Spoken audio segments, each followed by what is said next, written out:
ഞാൻ, അതായത് ഈ ഞാൻ, ആ മേടയിൽ വീട്ടിലെ ഈ ഞാനും, കാര്യം പറയാനമ്മേ. ഞാൻ ആ. മേടയിൽ ഇട്ടിച്ചന്റെ മകൾ അന്നമ്മ. ആ അങ്ങനെ പെട്ടെന്ന് പറയാൻ പറ്റുന്ന കാര്യമല്ല ചായ, ഒരു വലിയ സംഭവം. പോയോ? ഇല്ല, ഇവിടെ ഉണ്ട്.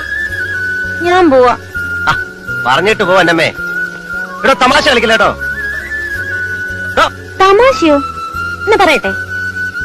ഞെട്ടല്ലേ, ഞെട്ടി പൊട്ടല്ലേ അച്ചായ? പിന്നെ പറയട്ടെ.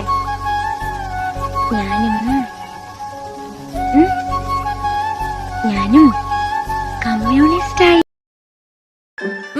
എന്താ പട്ടിയില്ലേ? എന്താന്ന്? അല്ല, അച്ഛനില്ലേ? എന്നത്തിനാ? ഉണ്ട വാങ്ങാൻ. ഉണ്ടയോ?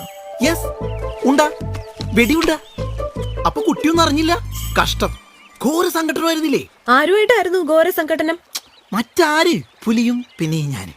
ഞാൻ കേട്ടത് അങ്ങനെ അല്ലല്ലോ. പുലിയും പിന്നെ പീലിയും എന്നാണല്ലോ. അല്ല, പുള്ളി ഉണ്ടായിരുന്നു, പക്ഷെ നമുക്ക് അങ്ങനെ മാറിയിക്കാൻ പറ്റൂല. ഈ ധീരനായി പോയതിന്റെ ഓരോ പ്രശ്നങ്ങളെ. പിന്നെ ഞാനൊരു സംശയം ചോദിച്ചോട്ടെ, ഈ പുലിയായിട്ടൊക്കെ നമ്മൾ സംഘടനത്തിൽ ഏർപ്പെടുമ്പോ ഈ ഷോൾഡർ വേദനെടുക്കോ? പിന്നെ വേദനിക്കും ഏർപ്പെട്ടവർക്ക്. അതെ, ഒരു മിനിറ്റ്. അത് കുട്ടി പറയണോണ്ടൊന്നും തോന്നരുത്. ഇന്നലെ ആ തേൻമിഠായി കഴിച്ചപ്പോ മുതല് എന്താന്നറിയില്ല, ഉള്ളിന്നൊരു വീങ്ങല്. നന്നായിട്ടൊന്ന് വയറിളക്കാൻ മാറി.